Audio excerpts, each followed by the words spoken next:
Perkenalkan, nama saya Merliana Proleon Buang Manalo. Di sini saya akan menjelaskan mengenai 1. Metode penelitian, 2.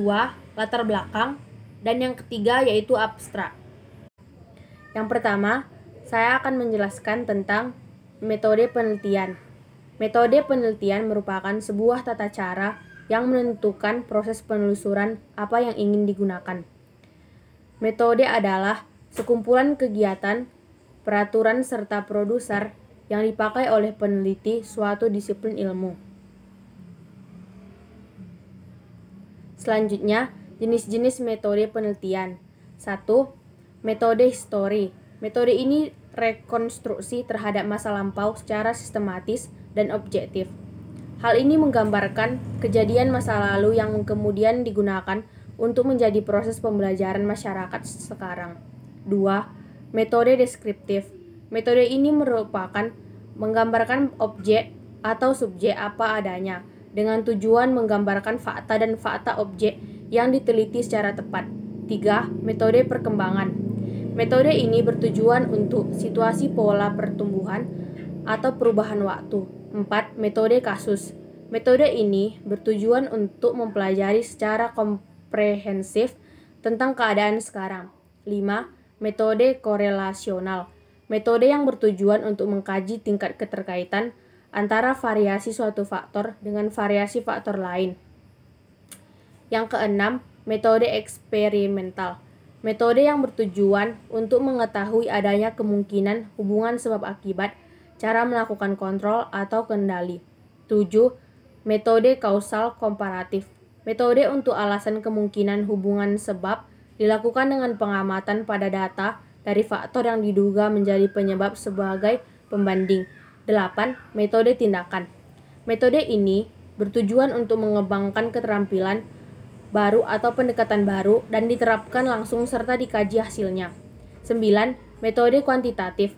Metode ini sistematik dan menggunakan model-model yang bersifat sistematis.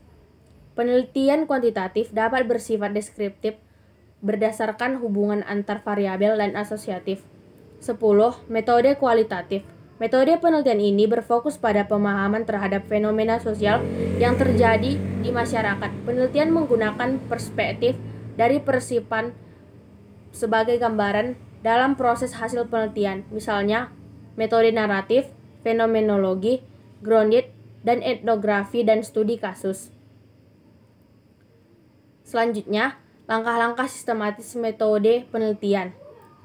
Metode ilmiah atau disebut juga metode penelitian adalah produser atau langkah-langkah. Langkah-langkah sistematis dalam mendapatkan pengetahuan yaitu 1. Mengidentifikasi dan merumuskan masalah. 2. Menyusun kerangka pemikiran. 3. Merumuskan hipotesis. 4. Menguji hipotesis. Dan 5. Menarik kesimpulan. Selanjutnya, manfaat dan tujuan. Manfaat metodologi penelitian berikut di bawah ini merupakan manfaat metodologi penelitian, yaitu mengetahui arti pentingnya penelitian, menilai hasil-hasil penelitian, dapat melahirkan sikap dan pola pikir yang skeptik, analitik, kritik, dan kreatif. Tujuan metodologi penelitian. Berikut ini merupakan tujuan metode penelitian, yaitu untuk mengembangkan pengetahuan yang telah ada, untuk mendapatkan pengetahuan baru dalam beberapa bidang, menguji kebenaran dari pengetahuan sudah ada. Selanjutnya, latar belakang. Latar belakang masalah adalah informasi yang tersusun sistematis berkenan dengan fenomena dan masalah problematik yang menarik untuk diteliti. Latar belakang dimaksudkan untuk menjelaskan alasan mengapa masalah dalam penelitian ingin diteliti, pentingnya permasalahan, dan pendekatan yang digunakan untuk menyelesaikan masalah tersebut baik dari sisi teoritis dan praktis. Latar belakang penelitian berisi 1. Alasan rasional dan esensialis yang membuat peneliti tertarik untuk melakukan penelitian berdasarkan fakta-fakta, data referensi, dan temuan penelitian sebelumnya. 2. Gejala-gejala kesenjangan yang terdapat di lapangan sebagai dasar pemikiran untuk memunculkan permasalahan dan bagaimana penelitian mengisi ketimpangan yang ada berkaitan dengan topik yang diteliti. 3. Kompleksitas. Jika masalah itu dibiarkan dan akan menimbulkan dampak yang menyulitkan, menghambat, mengganggu, bahkan mengancam. 4.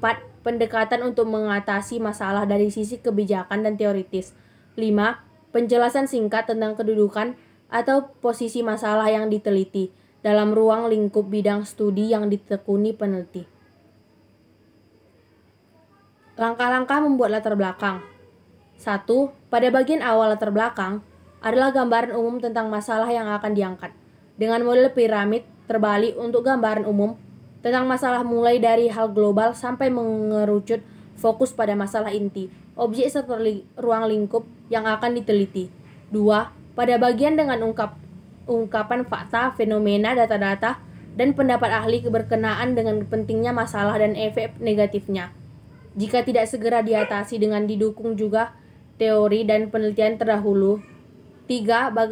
Bagian akhir diisi dengan alternatif solusi yang bisa ditawarkan atau teoritis dan praktis, dan akhirnya muncullah judul. Yang selanjutnya yaitu abstrak. Abstrak dalam karya ilmiah merupakan salah satu bagian terpenting untuk menarik pembaca menelusuri isi makalah lebih lanjut. Sebelum abstrak diibaratkan seperti sinopsis film. Di dalamnya mencakup ulasan singkat, garis besar, dan poin-poin penting dari makalah untuk memudahkan pembaca memahami keseluruhan isi makalah. Struktur abstrak karya ilmiah. Secara umum, abstrak ilmiah harus mengandung struktur-struktur utama, yaitu latar belakang, metode singkat, hasil utama, dan kesimpulan dari topik yang dibahas. Langkah-langkah menulis abstrak. 1. Mulailah menulis abstrak setelah Anda menyelesaikan penulisan isi makalah ilmiah secara menyeluruh. 2. Pilih tujuan, hipotesis, dan kesimpulan utama dari makalah ilmiah pada bagian pendahuluan dan kesimpulan untuk dicantumkan di dalam abstrak jurnal. 3. Tentukan kalimat kunci dan frase-frase penting pada bagian metode dan seleksi 2 atau maksimal 3 poin penting dari sana. 4.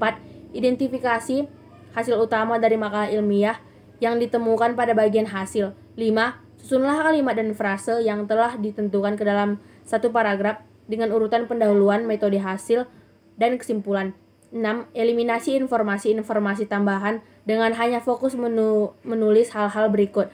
1. Rancangan studi dasar, metodologi, dan teknik utama yang digunakan. Penemuan utama, ringkasan interpretasi penulis, kesimpulan, dan implikasi. 8.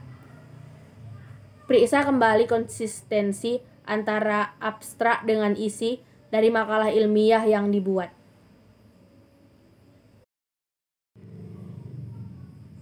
Sekian dari penjelasan saya. Jika ada salah kata, saya mohon maaf. Terima kasih.